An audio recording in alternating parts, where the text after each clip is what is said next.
Bueno, lo que habíamos quedado de ver en los coccidios, que eran varios coccidios que habíamos visto, y cierto, y un poquito complicado comprender el ciclo de estos parásitos, entonces por eso ahí nos demoramos bastante. Entonces vamos a ver esto que nos queda, que corresponde a uno de los parásitos menos conocidos, que es Cyclospora cayetanensis, que es el agente de la ciclosporosis, y van a ver que, como otros coccidios, presenta, ¿cierto?, en su ciclo de vida, y eso es lo que uno puede observar en las deposiciones, la presencia de ooquistes que son, en este caso, diferentes a los de cisto y zoospora, porque son más redonditos, ¿ya? A veces las cisto y zoosporas aparecen más alargaditas, menos alargadas, pero este definitivamente es más redondito, es más parecido a lo que correspondían a los ooquistes de Cryptosporidium. Pero la gran diferencia que ustedes pueden ver es que Cryptosporidium no presentaba esporoquistes dentro del ooquiste, sino que presentaba solamente esporozoitos, o sea, ya aparecía como un ooquiste maduro ya cuando aparece en las deposiciones. Aquí la ciclospora, en cierta medida, se parece mucho a la cistoisospora, porque pueden aparecer ooquistes con solamente un esporoblasto que está todavía en formación y que uno puede ver algunas células que aparecen ahí en círculo, y por eso se le define el primer nombre como ciclospora, porque parecía una espora con un círculo en el interior y con muchos círculos, ¿cierto?, que corresponde a este esporoblasto, ¿cierto?, que es bastante simpático. Y también se pueden observar, como en el caso que veíamos, ¿cierto?, de cisto y zoospora, en la ciclospora también se pueden ver ooquistes que ya están en proceso de maduración, en donde existen dos esporoblastos, no solamente uno. ¿Se dan cuenta? Y al igual que la cistoisospora, vamos a ver que ya en el suelo, en la tierra, estos esporoblastos pasarían a ser esporoquistes cuando se forman los esporozoitos en el interior. Pero vamos a ver algunas diferencias morfológicas que existen no solamente externas, sino que dentro en el número de los esporozoitos. ¿Preguntas hasta acá? Vayan interrumpiéndome nomás si tienen alguna duda. Ya la gracia es que un poco interactuemos, ¿cierto?, para que la clase no sea tan latera ni tan pesada. Bueno, la ciclosporosis es una infección que ocasiona, como dice, ocasiona cuadros diarreicos, tanto en inmunocompetentes como en inmunocomprometidos. Siempre pensando, ¿cierto?, que las coccidiosis tienen, como hemos hablado anteriormente, ¿cierto?, un sentido bastante particular en los inmunocomprometidos, ¿cierto?, porque son a veces señales de alerta, son verdaderos marcadores muchas veces, sobre todo en personas adultas, de que algo no está bien con la inmunidad. Para el caso de la ciclospora es un parásito relativamente nuevo, porque a pesar de que uno dice, igual hace años que se describió en 1993, pero eso dentro del mundo de las ciencias es bastante reciente. Por lo tanto, hay cosas que todavía no se saben bien de las ciclosporas. Hay algunas cosas del ciclo evolutivo que se conocen, pero hay otras que permanecen desconocidas, y principalmente algunos detallitos que evidentemente no vamos a mencionar acá, sino que vamos a hablar de las cosas generales. Lo que se sabe, sí, es que hay un ooquiste maduro, ¿cierto?, que a diferencia... ¿Me dan un momentito? Bueno, como les decía yo, a diferencia de la cistoisospora, la ciclospora tiene solamente dos esporozoitos dentro de esos dos esporoquistes. O sea, hasta los esporoquistes, la constitución morfológica de ambos parásitos es parecida, pero cambia en que la cistoisospora tiene 4 esporozoitos en cada uno de estos esporoquistes y la ciclospora solamente tiene 2, ¿ya? El ooquiste, además, madura de la tierra, probablemente bajo las mismas condiciones que Cystoisospora belli. Eso es lo que se sospecha hasta el momento.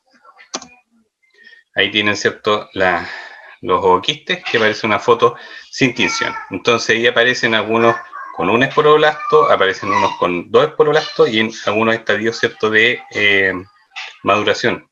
Ya, por ejemplo, ese ya aparece con formación de esporozoitos en el interior. ¿Pregunta hasta acá?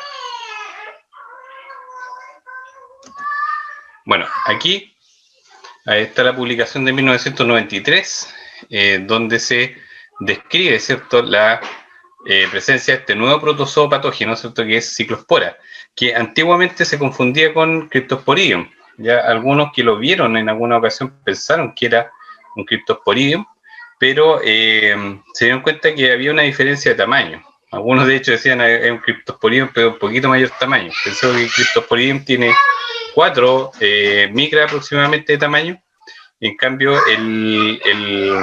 la ciclospora tiene ya 8 o 10, o sea, es el doble del tamaño de en este caso, Cryptosporidium.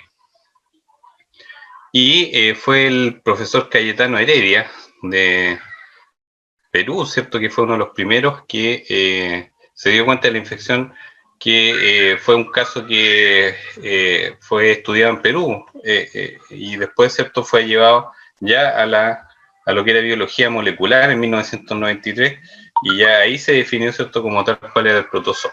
Ya pensemos que antes solamente los estudios eran morfológicos, y ya este científico tenía la idea de que era un organismo totalmente diferente.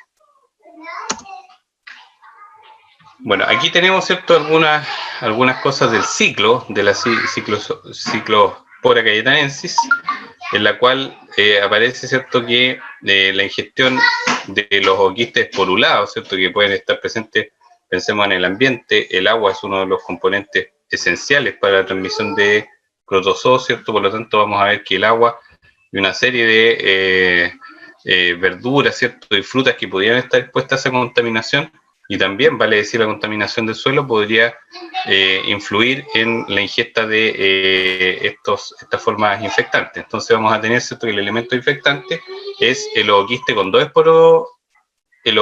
esporoquistes y 2 esporocitos cada uno en el interior. ¿Se encuentra ahí?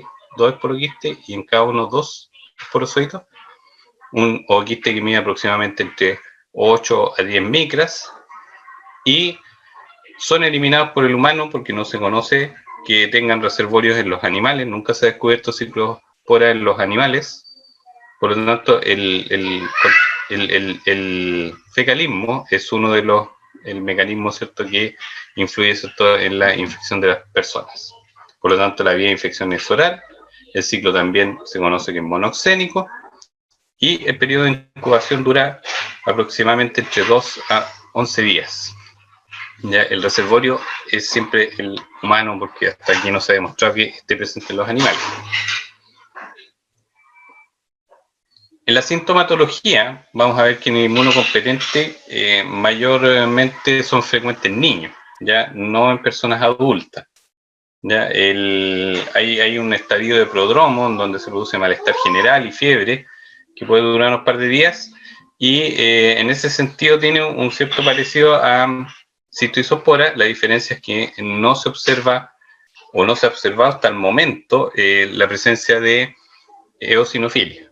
Ya, solamente tenemos una diarrea explosiva que va de 6 a 8 evacuaciones diarias, anorexia, ¿cierto?, dolor abdominal severo, y en algunas ocasiones también hay vómitos.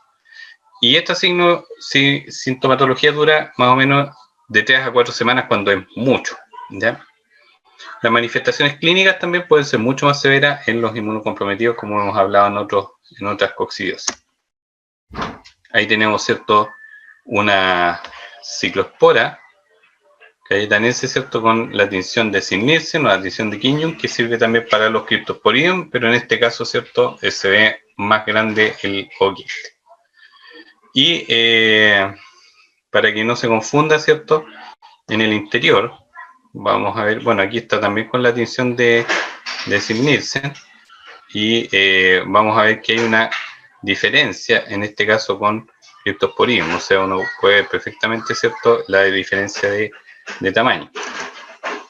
Bueno, en las preparaciones en fresco, uno puede observar que los ooquistes no esporulados, ¿cierto?, presentan un esporoblasto en el cual podemos encontrar, ¿cierto?, podemos ver los núcleos de las células que se están formando dentro de la mórula, ¿ya? Y cuando ya está esporulado, que sería ya cuando está en tierra, en el suelo, vamos a ver que los 2 esporoquistes tienen esos 2 esporocitos en el interior, y se observan los núcleos de los esporocitos ahí, ¿ya? Eso es más teórico que lo que uno puede ver en la tinción de Sid-Nielsen. Ya en la tinción de Sid-Nielsen, la verdad que tienden a perderse un poquito estas morfologías. Bueno, el tratamiento en general, aquí ya existe un tratamiento probado y en ese sentido más parecido a la cistoisospora porque responde a las sulfas, sobre todo esas combinaciones de sulfas potenciadas con trimethoprim, y en general las profilaxis, o sea, vale decir cómo prevenimos la infección, ¿cierto? Son de tipo más que nada individuales, y eso es evitar el fecalismo a través de las medidas de higiene, ¿cierto? Mediante la ingestión de las verduras y todo lo que venga, ¿cierto? Sobre todo que se va a consumir crudo, con un buen lavado, y además de eso la higiene personal, ¿cierto? La higiene de manos. ¿Ya? Esas son grandes normas de profilaxis que tienden a evitar todo lo que corresponde al fecalismo. Bueno, en el caso de sarcocistis, la enfermedad, ¿cierto?, se denomina sarcocistosis. Antiguamente también se denominaba sarcoporidiosis, pero principalmente es un nombre que le dan los veterinarios por la forma en que parece como una sarcoespora que se denominaba antiguamente en los músculos de los animales, y aquí vamos a ver algunas diferencias con los sarcocistis respecto a los otros coccidios. Ya, aquí en estas fotos aparecen unos ooquistes esporulados ya de sarcocistis, al igual que lo que ocurre con el Cryptosporidium, ya en las deposiciones humanas aparecerían como ooquistes ya esporulados. Y lo que sucede es que estos esporoquistes tienen una pared que aquí se nota, ¿cierto?, en esta microscopía por rayos UV, ¿cierto?, en donde la pared del quiste, del ooquiste de sarcocistis es muy delgada. Entonces generalmente se rompe, y lo que más uno va a observar cuando aparecen estos sarcocistis es la presencia de los esporoquistes libres, ¿ya? Esporoquistes con esporozoitos en el interior, que son 4 esporozoitos, y en ese sentido se parecen bastante a lo que corresponde a la cistoisospora. De hecho, pertenecen a una familia, están como relacionadas a estas familias, ¿ya? Entonces ahí volvemos de nuevo a los esporoquistes que tienen 4 esporozoitos en el interior. ¿Preguntas hasta acá? Yo, profe, tengo una pregunta. Pregúnteme nomás. Pero lo quise interrumpir, que hablaba de los síntomas que... ¿Ya? ¿De la ciclospora? Sí, del anterior, de la ciclospora. ¿Ya? Que duraba, creo que de 10 a 14 días, una cosa así. Sí, y yo diría después de que eso... son más en los... el periodo de incubación. No, es que hablaba de que los síntomas duraban ese periodo de tiempo, porque... Pueden durar hasta ese periodo de tiempo, sí. Sí, pero después de eso, ¿qué pasa? ¿Se elimina simplemente o cómo? Eso es lo que no entendí. Claro, a ver, es que lo que pasa es que una cosa es la sintomatología, ya que es cuando el sistema inmunológico monta la respuesta contra el parásito. Y eso va a generar una serie de signos y síntomas.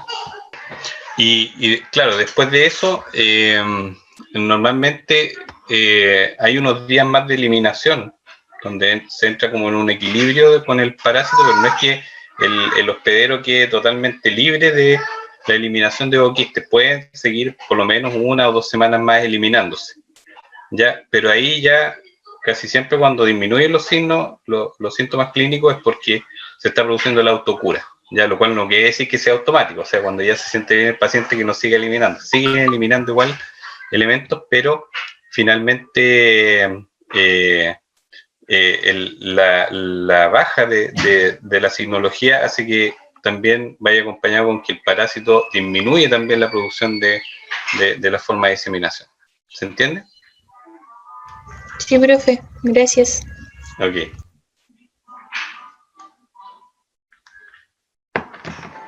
Ya, entonces, a ver, retomando acá lo que corresponde a sarcocistis, vamos a ver que los sarcocistis son zoonosis parasitarias producidas por coccidios del género Sarcocistis, y aquí tenemos 2 especies, que son el Sarcocistis sui hominis y el Sarcocistis bovi hominis, que, como dice su nombre, bueno, el término suis es el latín para cerdo, ya, por lo tanto son transmitidos por los cerdos, y bovi de bovinos, ¿cierto?, que son los vacunos. Entonces, son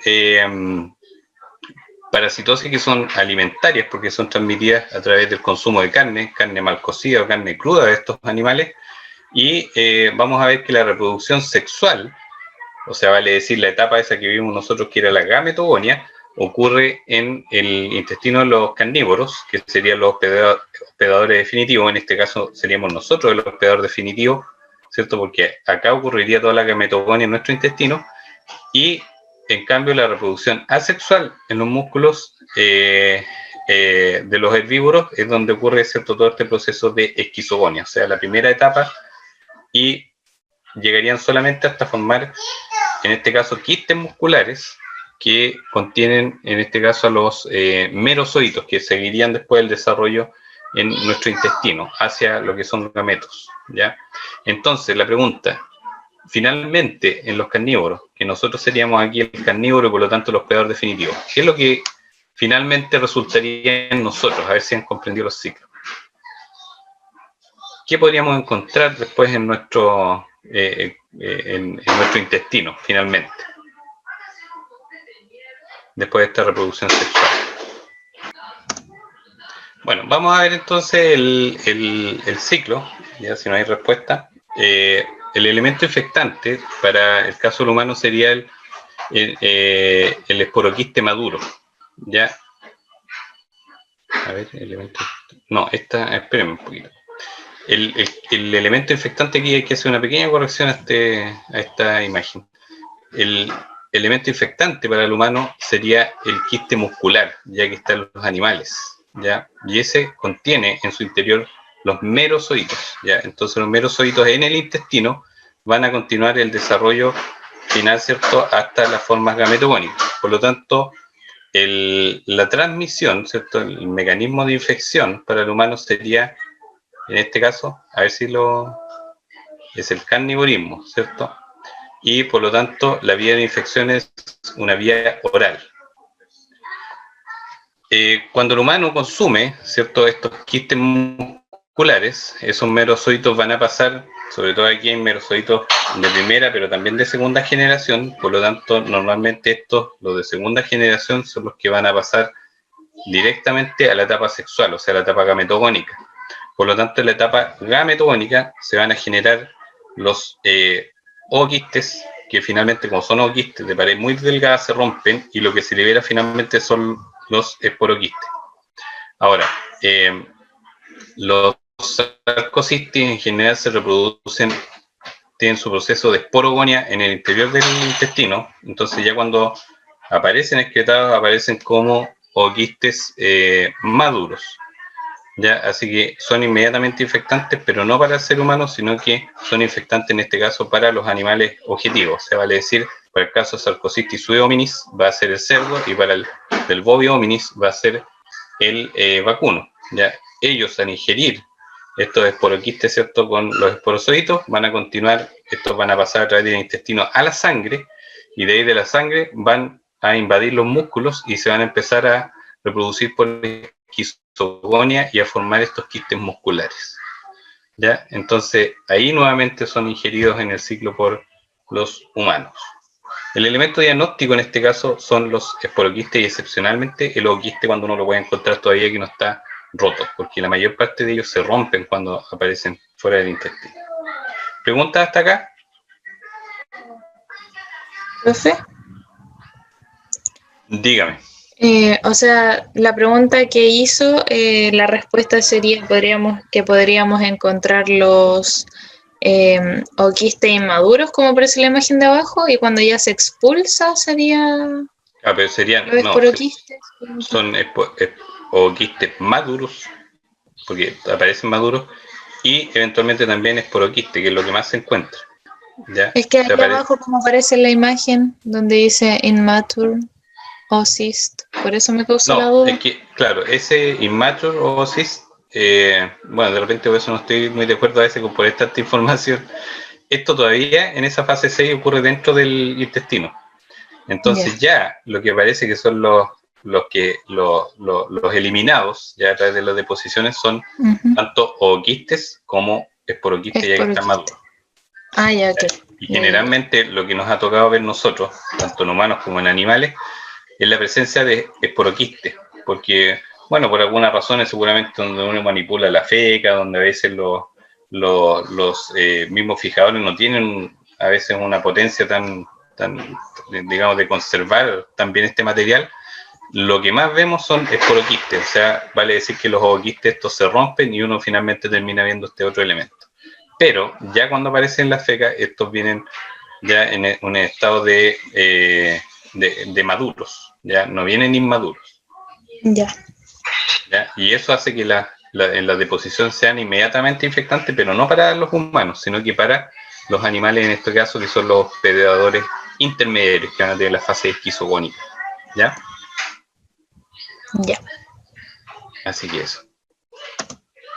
Bueno, ahí en los animales, por ejemplo, se pueden ver en músculos de tejido, y esto para demostrar, ¿cierto?, de que las carnes pueden tener, ¿cierto?, la presencia de estos quistes con los merozoitos, ya que están en el interior. Antiguamente esto se llamaba metrocistos, le ponían nombres diferentes para diferenciar, digamos, de que eran formas esquizogónicas, pero que están no como las coccidias que hemos visto, ¿cierto?, que se desarrollan todo este ciclo dentro de las células intestinales, sino que estas ya pasaban a una etapa, ¿cierto?, en otros tejidos, en este caso en músculo. Ya más adelante también van a ver un histoyemoparásito, que es el Toxoplasma gondii, que también aparece como un parásito en los tejidos. Entonces, son, en este caso, coccidios que tienen más de un hospedador, o sea, tienen un ciclo de tipo heteroxénico, y por lo tanto, en ambos hospedadores se desarrollan en localizaciones que son diferentes. Ya no era como las otras coccidias que entraban y se terminaban de desarrollarse en un tipo de tejido. ¿Profesor? Sí, dígame. Pero Marcelo, entonces, ¿cierto? sí, entonces en clasificación, ¿cómo vendrían entrando? ¿No vendrían entrando? ¿O si en enteroparásito por el hospedador definitivo, no? Claro, porque como nosotros somos el foco de atención para parasitología 1, somos los humanos, entonces el sarcocistis en los humanos se comporta como un enteroparásito. Pero también Si nosotros lo siendo viéramos, esto, claro, pero para los animales sí, pero no para nosotros. Entonces, como animales son temas para los veterinarios. Pero ustedes tienen que saberlo porque ok. está dentro del ciclo. Ya, en el caso, si nosotros lo viéramos en veterinaria, lo tendríamos que ver como un histoparásito. ¿Se da cuenta? Porque para Ya, los animales entonces, están los tejidos. para tema de estudio tendría que ser enteroparásito, sí o sí. Es enteroparásito, porque en el humano, si ustedes se dan cuenta, el ciclo que desarrolla en el humano es intestinal y finalmente va con la eliminación de los ooquistes o los esporoquistes, en este caso también a través de las deposiciones. ¿Ya? Entonces es Ok. un enteroparásito para nosotros. Ya.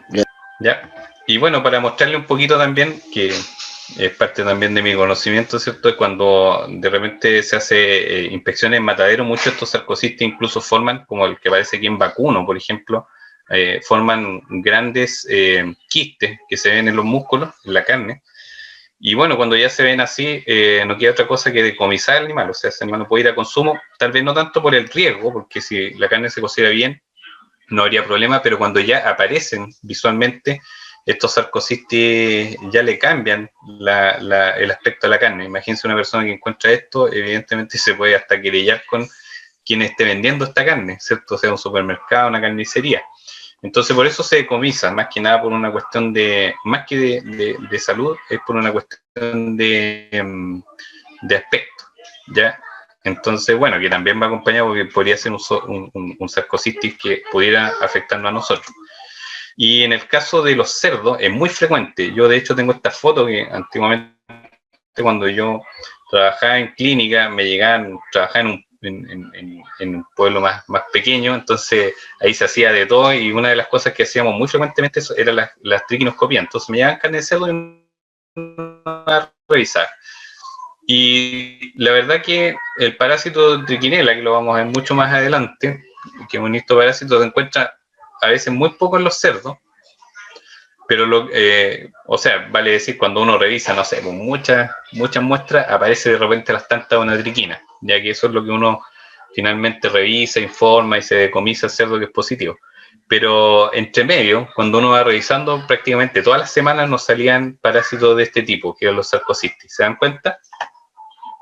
Nosotros observamos a través de una triquinoscopía la carne de cerdo, se ve la carne de cerdo totalmente fresca, sin tinción, sin nada, y aquí ustedes pueden observar un quiste. Y esto es algo sumamente habitual.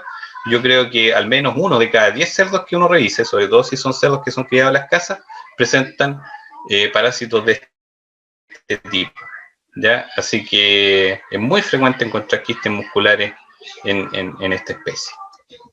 ¿Ya? Por lo tanto, si nosotros comemos esos quistes musculares, vale decir, junto con la carne, que estuviera la carne mal cocida, por ejemplo, los sarcocistis, los merozoitos en este caso, se liberan en nuestro intestino y una vez que están dentro de las células, sobre todo, ellos se desarrollan, podría ser entre las uniones, entre la gap junction de las células.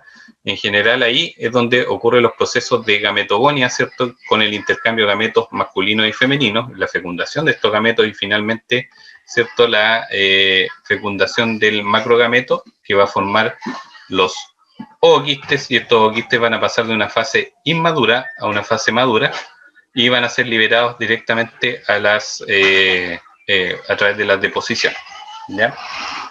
Y ahí nuevamente, tanto esporoquistes como ooquistes, ¿cierto?, que se liberen, en este caso a través de las deposiciones, van a ser infectantes para los animales, ¿ya?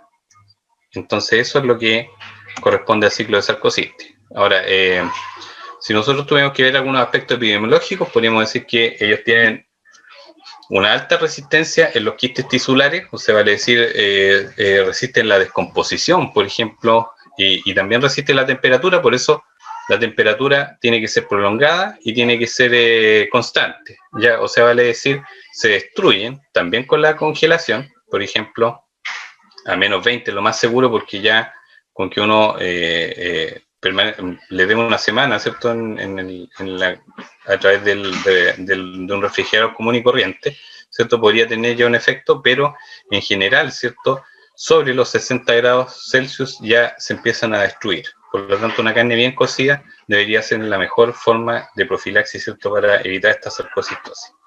La verdad que en sarcocistis no existen estudios en humanos, se sabe que está, pero no hay unos estudios de prevalencia que sean muy precisos. Se supone que son enfermedades que ocurren muchas veces de forma incidental y la presencia en los animales supera aproximadamente el 70%, y en eso estoy de acuerdo porque al menos en los cerdos, cuando uno revisa, es súper frecuente encontrarse con estos quistes musculares. Y en la clínica podría producir una diarrea autolimitada, pero uno nunca va a pensar exclusivamente que es este parásito. O sea, si hay hallazgo, uno lo puede correlacionar. Ya, ahora, ¿cuál es la recomendación para evitar esta sarcocistosis? Se recomienda no ingerir carnes crudas, especialmente en grupos de riesgo. Por eso también muchas veces la sarcocistosis se relaciona, dependiendo, ¿cierto?, qué tan parasitados estén los animales, con los viajeros, por ejemplo, y también con los que son más susceptibles, en este caso los niños. Si un niño, ¿cierto?, le dan carne mal cocida, ¿cierto?, carne cruda, tiene mayor posibilidad de hacer un cuadro clínico más severo por estos parásitos, pero no es, como les digo yo, no es un agente, como podemos decir las otras coccidiosis o incluso la giardiasis o la mediasis, que son enfermedades ya que tienen cierta prevalencia. Sarcocistis es mucho menos frecuente y a veces porque también está mal diagnosticado. Bueno, el diagnóstico se refiere a la observación de esporoquistes y rara vez, como le decía yo, a los ooquistes que son maduros y que están presentes en las deposiciones, y en general pasan inadvertidos, ¿ya?, porque son eliminados en pequeñas cantidades y a veces, por eso le digo, también son un hallazgo, y a veces están mal documentadas porque los observadores muchas veces no saben reconocer bien las formas y las pasan simplemente como artefactos, o sea, vale decir, como elementos que muchas veces no tienen mayor importancia y que aparecen en las deposiciones. Y ambas especies tienen igual morfología, así que cuando uno los informa como Sarcocistis sp, ¿ya? En cambio, el hallazgo en animales, que sería la parte veterinaria, es mucho más frecuente, y eso sí que se puede hacer con bastante precisión, porque cuando un animal está parasitado, los quistes son bastante grandes, entonces se pueden diagnosticar sin problema. ¿Ya? Y aquí tendría, ¿cierto?, el esporoquiste ya individualizado en las heces humanas y tiene una forma relativamente ovalada y aproximadamente, yo diría, en tamaño unas 20 micras, así que igual es fácil de observar. Y lo otro también es que cuando uno lo tiñe, generalmente, como la mayoría de los coccidios, con las tinciones habituales no se tiñen, entonces quedan refringentes, o sea, vale decir, quedan con un aspecto medio, podríamos decir así, medio brillante, ya, porque la luz no los traspasa, rebota la luz sobre la superficie. Y ahí tienen una pequeña tabla en donde aparece todo lo que hemos visto hasta el momento en Coccidio, ¿cierto? Para que la puedan ahí mirar con tranquilidad, ¿cierto? Y está en inglés, pero ahí tiene varias cositas que son algunos datos, ¿cierto? Sobre cada uno de ellos. ¿Preguntas hasta acá? Profe, con respecto a los... me surgió una duda con respecto a los viajeros, Sí. por decirlo así. ¿El tema de los parásitos pueden evolucionar en temas de cruzas, por ejemplo, de un parásito de un lugar con otro? Ah, sí, de todas maneras. O sea, yo creo que en ese sentido también pueden ir tornándose más virulentas algunas cepas porque se hay intercambio, por ejemplo, entre parásitos de distintas zonas geográficas, sobre todo en el caso de los apicomplexas, se vale decir a los coccidios, con la reproducción sexual se pueden intercambiar ciertas líneas genéticas diferentes. Y eso también podría llevar a algunas mutaciones en los parásitos, que no sé qué tan, depende de cada una de la especie, pero qué tan rápida o qué tan lenta sea, pero el intercambio hace que pudieran eventualmente, ¿cierto?, ir modificándose algunos componentes genéticos de estos parásitos. ¿Ya? En este caso, los coccidios, como tienen reproducción sexual, es más fácil que en otros parásitos como las yardes, por ejemplo, las entamoebas, que son asexuales, para que haya un intercambio de material genético entre individuos. Entonces eso hace que pueda haber un cambio más rápido. Ah, ok. Gracias. Bueno, hasta aquí queda lo que corresponde a la materia de protozoos, así que voy a dejar de compartir esto. Bueno, ya vamos a dejar de lado lo que corresponde a los organismos unicelulares y nos vamos a ir ahora a los organismos pluricelulares, que ya aquí entramos a hablar del reino animal, o también de forma más científica es lo que se conoce como metazoos, o sea, vale decir los organismos que son pluricelulares y que pertenecen al reino animal. Ya, esos son los metazoos, por si en la misma literatura de repente encuentran esa denominación, porque acuérdense que eucariontes somos varios reinos, pues, o sea, están las plantas, ¿cierto? Están los hongos, que son eucariontes también, y también están los metazoos, que serían en este caso los del reino animal. Y para este caso, ¿cierto? Vamos a ver las generalidades, porque tenemos, ¿cierto?, este grupo de parásitos que morfológicamente denominamos helmintos y que malamente definimos en nuestro subconsciente como gusanos. Nosotros no vamos a ocupar ese término, como les había dicho la profe Fleri, porque gusano pueden ser cualquier otra cosa. De repente la gente le llama gusanos, por ejemplo, a las larvas de las moscas, ya con ser que ellos son artrópodos, no son helmintos. Entonces se dan cuenta que la palabra gusano en general es una palabra muy poco específica, ¿ya? Entonces nos vamos a referir a helmintos, que correspondería, ¿cierto?, a estos organismos que de verdad, ¿cierto?, en su ciclo de vida solamente tienen la morfología, en este caso bilateral y alargada, que tiene la mayor parte de los gusanos, ¿ya? Estos gusanos verdaderos, que serían de aquí en adelante llamados helmintos. Y por eso en algunos libros van a encontrar que los nemátodos también se definen como nematelmintes, porque de hecho, si uno desarma un poquito la palabra nemátodo, vamos a ver que nemato significa hilo o filamento, y la palabra nemátodo en sí significa algo que parece, el nematoide, ¿ya? Algo que parece un hilo o filamento. Y eso es porque las primeras descripciones que se hicieron de nemátodos se hicieron prácticamente sin microscopios, sin lupa, y solamente eran pequeños gusanos que eran muy filamentosos y que se observaban, por ejemplo, que eran parásitos de las raíces, por ejemplo, de los vegetales. Entonces, desde ahí que hay una definición de ese grupo de parásitos. Profe, entonces las larvas no son gusanos, o sea, no son helmintos, ¿cierto? No, son artrópodos. Claro, lo que pasa es que son artrópodos. Entonces hay una mala concepción porque finalmente el adulto después va a tener patas. Se dan cuenta, van a tener apéndice articulado. Entonces, muchas veces las larvas se miran porque sobre todo las de las moscas no tienen patas, pero si ustedes se han dado cuenta, hay otros, entre comillas, gusanos, que por ejemplo uno puede encontrar en el jardín, y que de hecho tiene cabeza, y tiene también patitas, que son las larvas, por ejemplo, de los escarabajos, y a pesar de que son artrópodos igual que las moscas, ya ahí hay una pequeña diferencia también, ¿se dan cuenta? Entonces, muchas veces la palabra gusano en general está mal aplicada. ¿Ya? Y podemos ver que el minto es mucho más específico porque en general evolutivamente estos organismos desde que nacen hasta que mueren finalmente mantienen la misma forma alargada, ¿cierto? Que en algunos como los platenmintes es aplanada y en algunos como los nematodos es cilíndrica. ¿Ya? Bueno, en el caso también muchas veces uno dice lombrices, pero también es un término demasiado vago porque las lombrices pertenecen a otro filum de helmintos, ya que son los anélidos, ¿ya? Entonces también tienen características que son muy diferentes. Entonces a veces cuando a estos mismos le llaman lombrices intestinales, claro, cuando uno los ve así muy a la rápida, uno puede parecer lombrices, pero en realidad tienen muchas diferencias con las lombrices de tierra. Bueno, ¿cuáles son las características de los nematodos en general? Ellos son helmintos cilíndricos con una cavidad corporal que se conoce como pseudoceloma.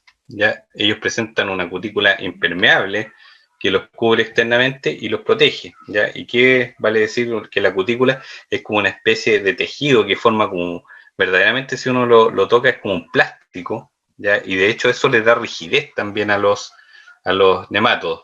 Y de hecho, tanto la cavidad, que es el pseudoceloma, o sea, uno los abre y en el interior hay un espacio donde están los órganos, tiene un líquido, un fluido pseudocelómico, y ese fluido está a presión. Y más todavía, la rigidez de la cutícula, ambos elementos y ambas propiedades hacen que los nematodos tengan, entre comillas, lo que se conoce como un esqueleto hidrostático, que sería, en este caso, todo este sistema que les produce, ¿cierto?, una rigidez y que permite que sus cuerpos sean relativamente duros.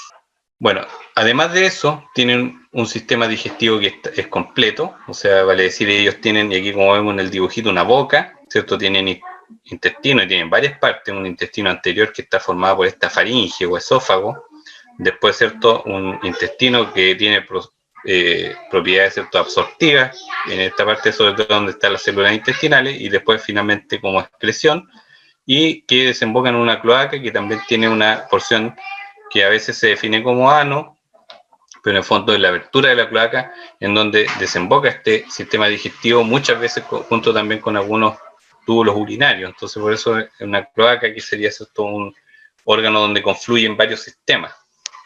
Y entonces ahí tenemos que el sistema digestivo es completo, porque después vamos a ver, ¿cierto?, que en otros organismos que vamos a ver mucho después, que son los platenmintes, hay algunos que tienen sistema digestivo, pero ese no es completo, y hay algunos que de hecho no tienen sistema digestivo. ¿Ya? Entonces, por eso hay una gran diferencia acá. En general, ¿cierto?, los nematodos presentan un extremo anterior, que es lo que encontramos, ¿cierto?, acá, el extremo anterior, y un extremo posterior. ¿Ya? Es difícil muchas veces imaginarse cuál es la parte delantera y la parte trasera, pero para que ustedes vean, ¿cierto?, de que no se define como cabeza, ni tampoco como cola, ¿ya? Entonces, para que no utilicen esos términos, sino que se habla de extremo anterior y posterior. Y además de eso, ellos son bastante, podríamos decir, evolucionados porque son helmintos en los cuales hay un macho y una hembra, o sea, vale decir, ese es el término y la condición que se define como dioicos, en donde hay sexos separados. Y además de tener sexos separados, tienen dimorfismo sexual. ¿Alguien sabe lo que es el dimorfismo sexual? Que tienen características diferentes dependiendo del sexo. Exacto, ¿cierto? Y son además diferencias que son morfológicas y son externas. O sea, yo con verlos por fuera sé cuál es el macho y cuál es la hembra. Ya, un poco yo doy como ejemplo el tema de la gallina. En la gallina uno sabe cuál es la gallina y cuál es el gallo, ¿cierto? Cuál es la gallina y cuál es cuál es la hembra y cuál es el macho, ¿cierto? Porque tienen características diferentes y eso ya es un dimorfismo sexual. En cambio, en otras aves, como en el caso de las palomas, uno no sabe cuál es el palomo y cuál es la paloma. Entonces, con mirarla externamente, ahí no se sabe por qué. No hay dimorfismo sexual en esa ave, a pesar de que tienen sexo separado. La diferencia es que en las palomas no hay dimorfismo sexual. O sea, no me permite externamente poderlas diferenciar, ¿ya?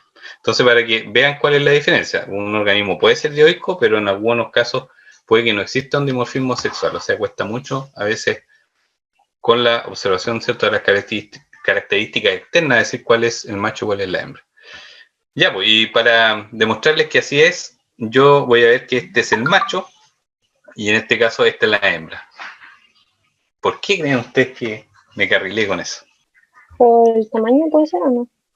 Puede ser. Ya sí puede ser, pero el tamaño es muy relativo, así que es una mala forma de poderlo diferenciar, porque si yo le sacara, por ejemplo, Podría o ser le como sacara el parte otro, No es eso de que tiene como la parte posterior así como enroscada Sí. ventralmente. ahí sí, ¿cierto? Porque aunque Ajá. sea de mayor o menor tamaño, uno va a ver, ¿cierto?, que tiene una de las partes enroscadas. Y claro, y justo como el extremo posterior es enroscado en el macho, uno sabe que este es el macho, y aquí, afortunadamente, como aparecen ambos ejemplares, uno se puede dar cuenta que el macho es de menor tamaño que la hembra. Pero eso, como les digo yo, el tamaño es relativo, o sea, hay que tener un macho y que sea un macho maduro y una hembra madura, porque si tenemos un macho maduro y una hembra inmadura, ahí no va a ser tampoco mucho la diferencia en el tamaño, pero siempre va a ser la diferencia en el extremo posterior. Entonces aquí ya nos vamos a dar cuenta que este es el extremo posterior. Ahora, cuando uno ya tiene bastante experiencia, uno ya sabe cuál es el extremo anterior y posterior. Por ejemplo, aquí en la hembra es difícil saberlo, ¿cierto? ¿Cuál creen ustedes que sería? ¿Ese el posterior o ese? Yo creo que El ese de es el abajo. posterior. Ya ven, uno dice que arriba y el otro el de No, abajo. no, no. Miren, este es el extremo anterior porque aquí esta pequeña escotadura deja a la vista los labios que tienen en el caso de la boca, ¿ya? Y algunos se van a reír y decir, ay, no, ve esas cosas, pero ya uno ya tanto verlo, uno ya los diferencia. En cambio, en este sería el extremo posterior que termina prácticamente en una punta. ¿Se dan cuenta? Y bueno, me van a tener que creer ahora por el momento porque no tenemos aquí los gusanitos, ¿cierto?, para poderlos ver en el microscopio. Pero la hembra, ¿cierto?, no tiene un enroscamiento de ese extremo posterior. Ya, ahora, no, sí, pregunten nomás. Bueno, yo no quiero enredarlos, pero en realidad vamos a quedarnos con que los parásitos adultos, o sea, los nematodos adultos, tenemos hembras, o sea, tenemos, quiero decir, extremo anterior y extremo posterior, ¿ya? Sin embargo, en las larvas de los nematodos vamos a encontrar una porción que se denomina cola, ¿ya? Y que aquí aparece, por ejemplo, porque dice, el profe dijo que no era cola, pero aquí en el dibujo dice cola, cuando están en estado larvario, sobre todo, o en el caso de algunas hembras, que ocurre que tienen una porción dilatada de la cutícula, es una porción del extremo posterior que suele denominarse cola, ¿ya? Pero es solamente en esas circunstancias, ¿ya? Entonces, para cualquier efecto, ¿cierto?, nosotros vamos a ver que en los parásitos adultos, los nematodos adultos, es solamente extremo posterior y extremo anterior. Bueno, y aquí tenemos parte de la morfología. Vamos a tomar a este individuo, que es uno de los nematodos, el nematodo más grande que vamos a observar dentro de las infecciones, ¿cierto?, que ocurren en humanos, que es el Ascaris lumbricoides. Y el Ascaris lumbricoides nos permite ver, ¿cierto?, primero que aquí hay una hembra, que aparece ya, ¿cierto?, idealizada en un dibujo, pero es más o menos lo que uno ve, y el macho, que aparecería con su enroscamiento al extremo posterior. ¿Ya? Los Ascaris en general tienen una boca que es trilabiada, tienen 3 labios, y es una característica de la familia de los Ascaris, y los machos tienen, aparte del extremo posterior enroscado, tienen la presencia de 2 como pequeñas espinitas que se denominan espículas, y que son parte del aparato reproductor. Y básicamente son estructuras que ayudan mecánicamente a reproducirse, porque el macho, a través del enroscamiento, le permite tomar a la hembra y con las espículas, ¿cierto?, poder aferrarse a la vulva de la hembra y poderla fecundar, ¿ya? Entonces esa es la función que tienen los machos, porque si hay macho y hembra, estos copulan, la hembra se fecunda internamente, a pesar de que después elimine huevos o elimine larvas, o hay algunas que son más avanzadas todavía y que eliminan ciertas larvas ya formadas. Las hembras tienen siempre una fecundación interna, entonces los machos fecundan internamente a la hembra. Ahora, la verdad que tomando en cuenta la hembra, que es como lo más complejo que hay dentro de estos helmintos, vamos a ver, por ejemplo, que aquí tenemos el aparato digestivo, ¿cierto? El tubo digestivo, que en algunas partes, por ejemplo, aquí tiene las funciones de succión en lo que es el esófago o faringe y la boca, ¿cierto? Después tienen una especie como de intestino medio, ¿cierto? En donde ocurre la digestión y parte de la absorción, porque aquí hay células que están encargadas de la absorción de nutrientes y finalmente termina, ¿cierto?, en un intestino excretor, o sea, ahí donde finalmente se eliminan los desechos. Aparte de eso, el sistema reproductivo, para este caso de las hembras, vamos a ver que tiene un orificio genital o poro genital, que también conlleva, ¿cierto?, a la formación de un sistema reproductivo que es doble. Aquí tenemos, ¿cierto?, un útero que se divide en dos ramas y después del útero, ¿cierto?, en forma más delgada, ¿cierto?, tenemos los oviductos y finalmente los ovarios, que vendrían siendo ya prácticamente como unos pequeños hilitos. Entonces se dan cuenta que todo el sistema reproductivo de la hembra es prácticamente como filamentoso, ¿ya? Entonces todo eso está enrollado dentro de la cavidad que sería este pseudoceloma, el pseudoceloma que está aquí adentro, ¿ya? Ahora, ¿alguna pregunta aquí? Antes de pasar a la siguiente diapositiva. Bueno, aquí podemos ver, ¿cierto?, que la cloaca, que correspondería aquí a esta porción del ano, donde desembocan los desechos de intestino, ¿cierto?, se observa más hacia posterior. En cambio, el poro genital estaría más desplazado hacia el centro o hacia el extremo anterior, ¿ya? Ahí depende mucho de la especie de nemato, pero como ven, ¿cierto?, son apéndices aparte. Por ahí ocurre la cópula y por aquí también ocurre la expulsión de los huevos, ¿ya?, por parte de la hembra. Si nosotros cortáramos, imagínense que cortamos esto aquí, como que esto fuera como una cecina, ¿ya?, como una mortadela, lo cortamos aquí y lo vemos de frente, vamos a ver que se ve así, ¿ya? O sea, ese sería un corte transversal, ¿cierto?, a través de el cuerpo de una hembra. Y es bien chistoso porque si ustedes lo miran, ¿cierto?, parece como un monito que tuviera aquí una gafa o unos ojos grandes y una boca, ¿cierto?, como una sonrisa, así, como una mueca, ¿ya? Sí. Así que para que no se le olvide ahí el monito. Bueno, esas dos grandes ramas, como les decía yo, imagínense que toda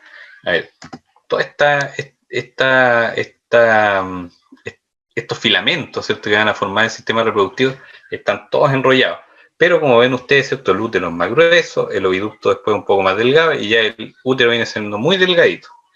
Entonces, cuando ustedes lo cortan, van a ver esas dos ramas que corresponden al útero, y en el interior del útero hay muchos huevos, ¿ya? Después estaría, ¿cierto?, en este caso, aquí en esta parte, ¿cierto?, los oviductos que tienen una forma, bueno, aquí no se ve muy bien, pero tienen como unos pequeños rayitos, ¿cierto? Unos pequeños rayitos, y la verdad que yo difiero con este dibujo, ¿eh? Les voy a decir inmediatamente y le vamos a pegar una corregida también, porque aquí aparecen estos como varios. No, los oviductos son los que tienen, ¿cierto?, esta forma como de una ruedita, parece una rueda de carreta, porque de hecho esto si lo podemos ver en microscopio sería, ¿cierto?, como unas pequeñas rayitas, ¿ya?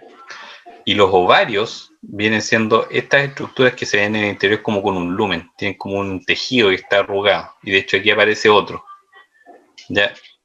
Pueden aparecer 1, 2, 3, depende de las vueltas que den en la sección donde uno lo cortó. Sí, dígame, ¿no? Los oviductos vendrían, o sea, no difieren o difieren en tamaño. A veces difieren en Porque tamaño. aparece como. ¿Cómo? Porque oviductos aparecen en la parte izquierda y son más oscurecidos, según lo veo. Sí, pero es que lo que pasa es que de los cortes que están en la web y de la clasificación que traen, la verdad que no están muy claros, porque depende de dónde uno corte al ascari, ¿ya? Y la mejor porción es cortarlo más hacia adelante, seguramente esto ya está más hacia atrás. Entonces por eso incluso algunos oviductos aparecen así muy chiquititos, más chiquititos incluso que los ovarios, ¿ya? Claro, eso era lo que le iba a preguntar, en Sí. qué altura estaba más o menos el corte. Sí, ahí es difícil saber dónde están. De hecho, hay cortes que nosotros tenemos en el laboratorio y hay algunos que sirven y otros que no, porque depende mucho hasta dónde lleguen, ¿ya? Y algunos no se notan muy bien. Entonces, como les digo yo, más que revisar el grosor de cada uno de los conductos, lo que tiene el oviducto es una especie como de estriación, son como puras rayitas, parece verdaderamente como una rueda de bicicleta, y aquí no se aprecia muy bien. Y los ovarios, como yo les decía, aparecen como esto, que es como un círculo, y en el interior se ve como un tejido que parece como arrugado. No sé, aquí también, si lo pueden ver un poquito ahí. Eso, por ejemplo, esas secciones serían parte del ovario, ¿ya? Ahora, ¿qué otras estructuras uno puede observar? Bueno, este es el tubo digestivo o intestino. Se puede ver la musculatura, que para esto es sumamente importante porque estos son helmintos muy musculares, entonces ellos tienen una musculatura que es la musculatura circular, que parece así como pequeñas vellosidades aquí pegaditos, ¿cierto? Bajo lo que es la cutícula, ¿cierto? La cutícula es todo lo que corresponde a este espacio blanco, que sería el recubrimiento. Bajo esta hay una pequeña epidermis, de hecho por eso se ha mencionado aquí, ¿cierto? Que prácticamente es la línea que se ve ahí, y después inmediatamente esta musculatura que es la musculatura circular. Ahora, imagínense que esto que aparece aquí, ¿cierto? Y acá, ¿cierto? Que aparece por todos estos lados, son haces musculares longitudinales. Y así esta musculatura circular, esta es musculatura longitudinal. Entonces tienen al menos dos capas de musculatura con las cuales estos parásitos pueden, ¿cierto?, moverse de forma muy poderosa, y como el caso del Ascaris, por ejemplo, que se mantiene en el lumen del intestino, luchando contra la corriente, ¿cierto?, del intestino, necesita una musculatura muy potente. Entonces eso hace que son longitudinales, pasan a ser cortados, ¿cierto?, también de forma transversal, y por eso se ven así entre redondos, algunos se ven más ovalados, otros se ven más estirados, y sería esta la siguiente capa, ¿cierto?, que cubre al helminto. Y si se dan cuenta, no hay ningún tejido conectivo o alguna mucosa, ¿cierto?, que lo separe del resto de los órganos, y por eso esta cavidad, a diferencia de nosotros que tenemos, ¿cierto?, las serosas peritoneales o serosas pleurales, está inmediatamente cavidad. Por eso esta cavidad no es una cavidad celómica como evolutivamente la tenemos nosotros, sino que una cavidad pseudocelómica. O sea, todavía aquí falta un poquito la organización. Y si se dan cuenta, además, nuestros órganos están irrigados, por lo tanto tienen reflejamientos desde la cavidad hacia adentro, que son los mesenterios, los omentos, todo eso que vieron ustedes en anatomía. En cambio ellos aquí no, solamente se mantienen los órganos fijos por la presión interna que tiene en este caso el fluido que está dentro del pseudoceloma. ¿Preguntas hasta acá? ¿No? Ya, bueno, sí, dígame. ¿El intestino siempre va a ser así de diferenciado? ¿Que sea más como alargado en el tema de la hembra y más redondo en el tema del macho? No, eso es incidental, porque lo que pasa es que como estos organismos están a presión y uno los corta, el intestino, como es blando, colapsa. Entonces, en algunos casos, por ejemplo, y de hecho me atrevo a decir de que este corte, porque el macho si se dan cuenta, es re fome, o sea, tiene los testículos, los espermiductos, que serían como los conductos espermáticos, y vesículas seminales, ¿cierto?, por aquí, y sería como todo, y el intestino. Entonces, este intestino yo creo que está cortado muy hacia adelante, y esto es parte del esófago, porque tiene mucha musculatura, entonces por eso está más redondo. Pero cuando uno avanza hacia el intestino ya, por ejemplo, el que tiene las células que actúan en la absorción, lo que se denomina células intestinales, por el caso del nematodo, es un intestino más grande, y por lo tanto cuando tiene mayor lumen, y eso cuando uno corta el nematodo, eso colapsa, ¿ya? Y esas son diferencias más que nada, diferencias del corte nomás que se ven ahí. Okay. Para que se hagan una idea de eso. Bueno, y eso sería en cuanto a la anatomía, para que vean que uno a veces un gusano piensa que es algo así nomás. Tienen una organización bastante simple comparada con otros animales, incluidos nosotros, por ejemplo, que somos muy complejos, pero hay que aprender algunas de estas diferencias, ¿cierto?, para imaginarse cómo están adaptados para la vida parasitaria. Y en base a lo mismo, ¿cierto?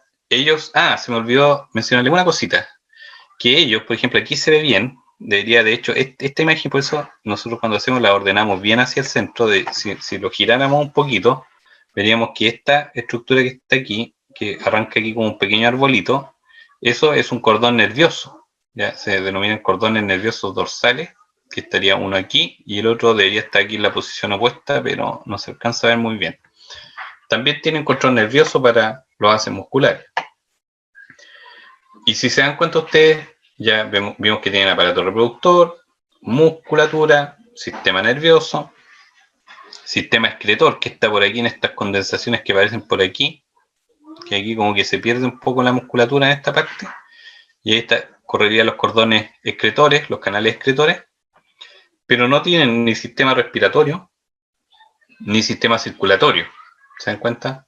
Ellos simplemente lo que hacen es difundir los nutrientes difunden a través del fluido pseudocelómico y eso baña directamente los órganos. Entonces, el intercambio, ellos entregan nutrientes y después filtran los desechos metabólicos a través de los canales excretores y de las células especializadas en la excreción. Y además, con eso hacen intercambio de gases que vienen disueltos dentro del líquido. Entonces no necesitan sistema circulatorio ni sistema respiratorio. Y eso en el fondo es una economía, es un ahorro para el parásito para poder sobrevivir con la menor cantidad de requerimiento. ¿Ya? Y se acuerdan también cuando la profe mencionó el tema de los protozoos, ¿cierto? Que viven, al igual que vamos a ver mucho esto del miento en un ambiente, por ejemplo, que es pobre en oxígeno, ellos han acoplado otras reacciones metabólicas para poder sobrevivir. Entonces, aparte del metabolismo reducido que tienen, ellos también han abandonado muchas veces la presencia de otros sistemas. Entonces, eso ya son ahorros que hace el mismo organismo para poder sobrevivir y para necesitar menos energía para su sobrevivencia. ¿Se dan cuenta? Entonces, aquí sirve realmente la economía. Y por eso ellos en general van a encontrar que funcionan con procesos que para nosotros serían muy pobres en energía, como la fosforilación oxidativa, como la glucólisis o glicólisis, ¿cierto? Y en menor medida el ciclo de Krebs. Entonces ellos se conforman, ¿cierto?, con los procesos que son más tendientes a los ambientes anaerobios. Bueno, si nosotros revisamos el extremo anterior, vamos a ver que los nematodos tienen distintas adaptaciones y esas adaptaciones además morfológicamente nos sirven para poderlos reconocer y poderlos clasificar.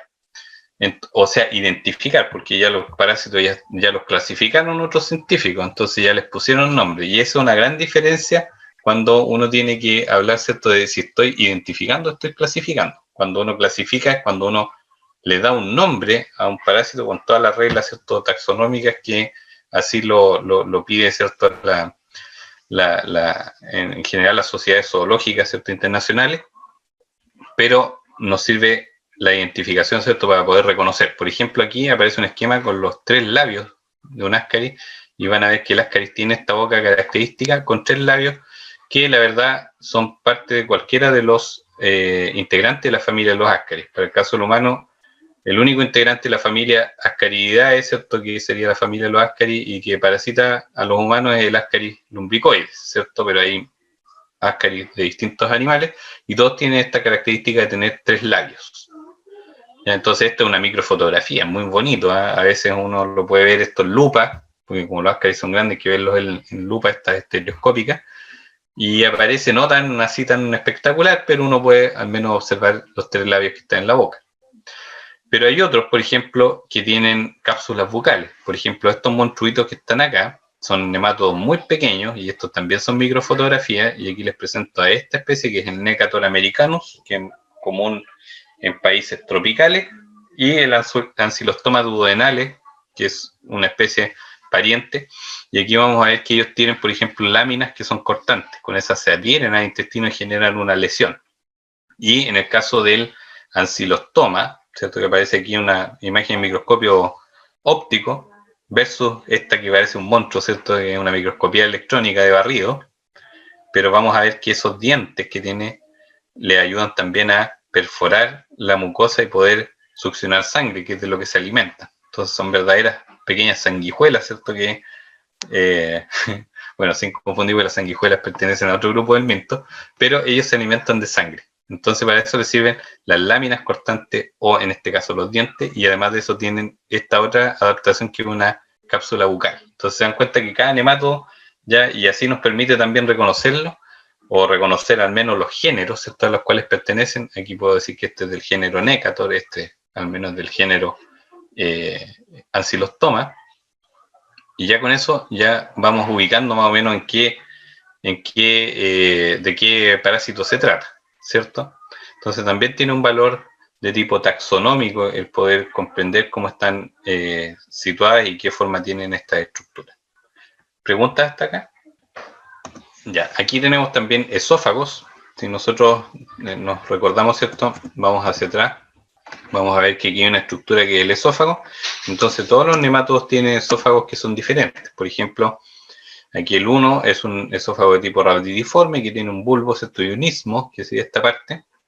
Después acá tenemos un esófago muscular, por ejemplo. Tenemos un esófago filariforme. Aquí hay uno que se conoce como esticosoma o esófago moniliforme. Y aquí tenemos un esófago de tipo oxyuroide, que es el que vamos a ver después con el caso del Enterobius, por ejemplo, que es un parásito, ¿cierto? Bien frecuente.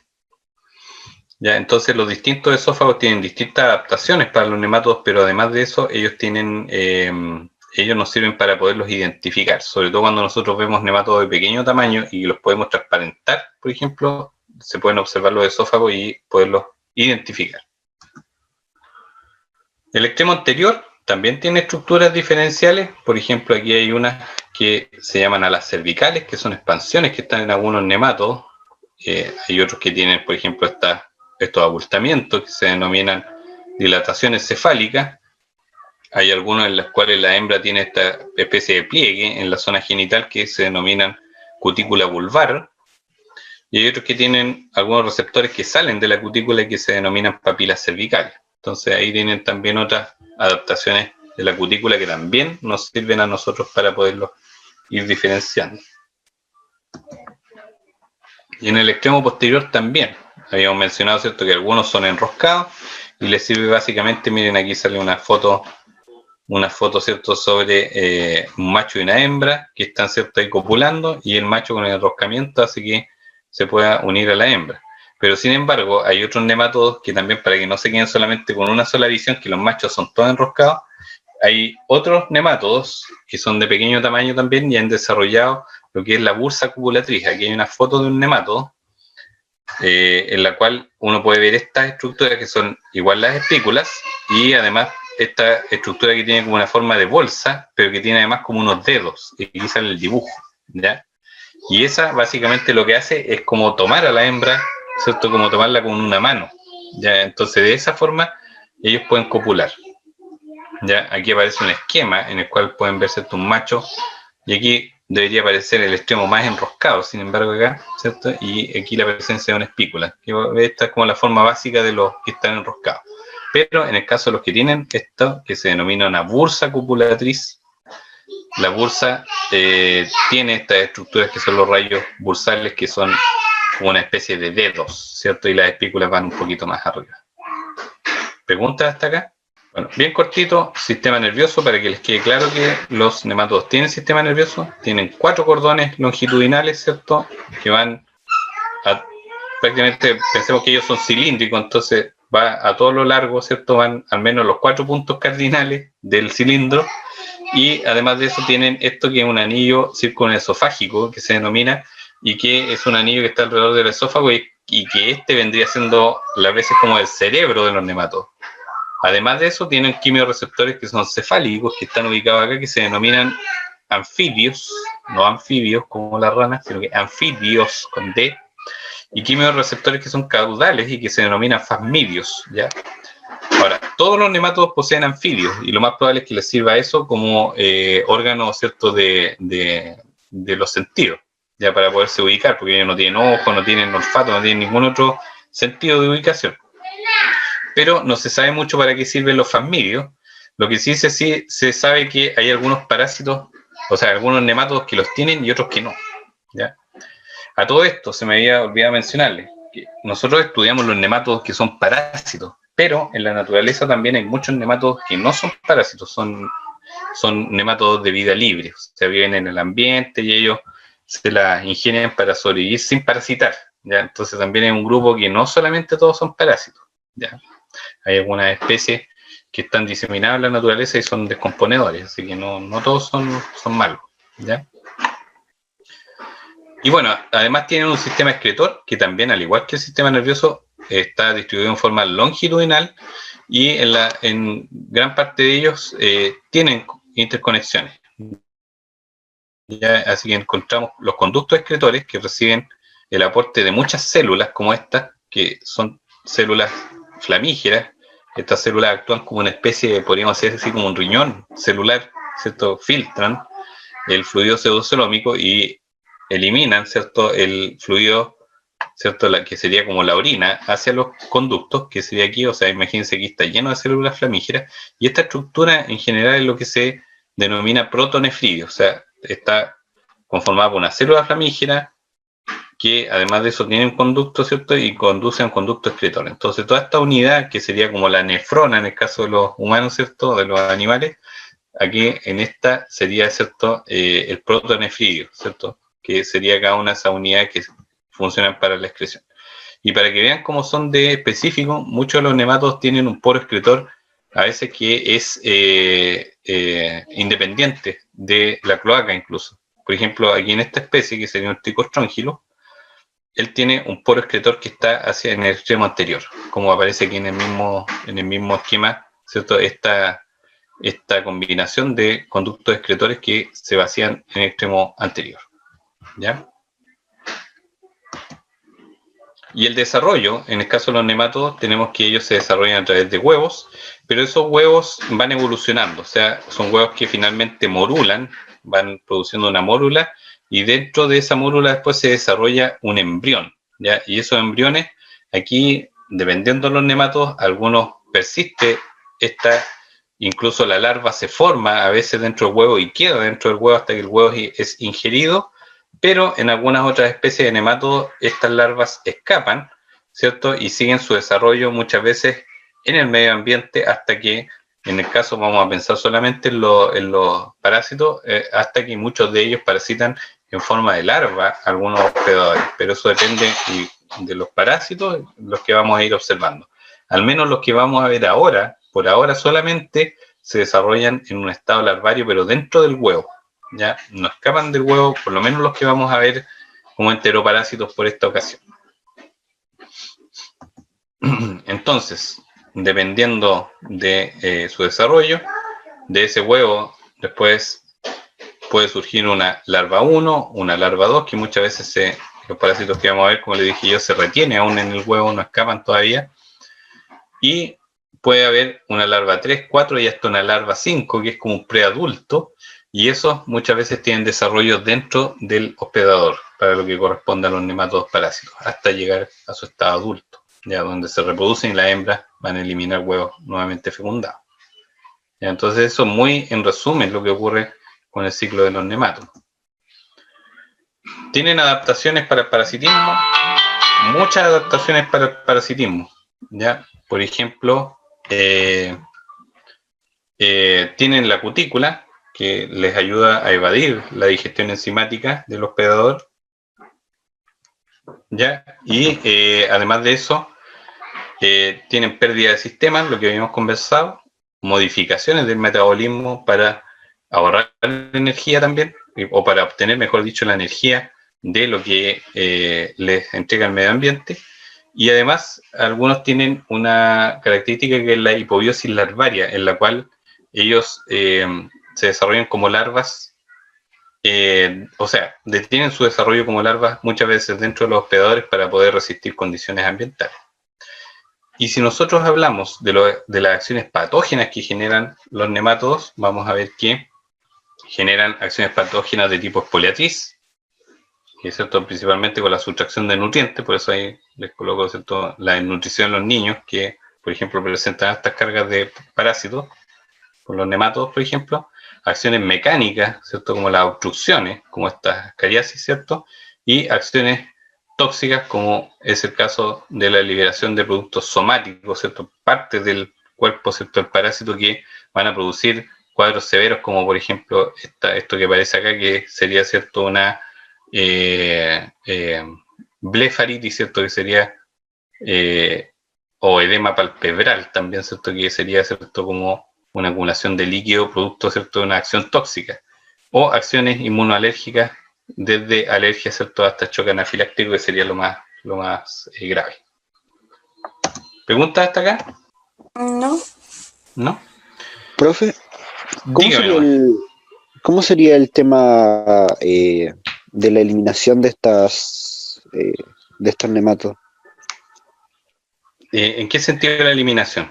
Que nosotros, por ejemplo, Porque podíamos se alojan matar. en el intestino, pero ¿cómo se expulsan después de ingresar? ¿O Bueno, cómo se bueno, llama? Formas tienen como para controlarlo? no, o sea, para esto hay antiparasitarios. O sea, pensemos que en el peor de los casos, en forma natural, estos nematodos cumplen su ciclo de vida y después son eliminados a través de las deposiciones. Pero normalmente lo que ocurre es que uno da tratamiento antiparasitario y hay antiparasitarios que son específicos para los nematodos y estos se eliminan y se van por las fecas. O sea, es así de simple. ¿Ya? El problema es cuando hay resistencia, por ejemplo, de algunos nematodos a ciertos tratamientos. Y ahí vamos a ver, por ejemplo, algunos como el trichuri, que hay que tratarlo, pero hay que ponerle más antiparasitario, no por un tiempo más largo. Pero como están en el sistema digestivo, no hay problema con la eliminación porque ellos se desprenden. Pues los antiparasitarios tienen un efecto que es paralizante. Ellos se dejan de mover o se desprenden, los que están, algunos como el trichuri, por ejemplo, que vamos a ver más adelante, que está adherido a la mucosa, y se elimina a través de las deposiciones. Y ahí muchas de las personas cuando los ven después del tratamiento es donde se asustan. Pero es fácil la eliminación de ellos, ¿ya? Pero tiene que Ok. hacerse con antiparasitario, ¿ya? Ya. Pucha, vamos a quedar cortos con la otra clase porque se nos alargó un poquito así que lo que vamos a hacer, vamos a verlo en la clase siguiente, ya, porque nos queda ver Ascaris, Trichuri y después el Enterobio, ya, así que para que no se preocupen, ya. Así que quedamos hasta acá si no hay más preguntas. Ya, si no hay más preguntas, entonces me despido por ahora, así que ahí nos queda una pequeña deuda, pero la vamos a saldar, ya con el tema del Enterobios.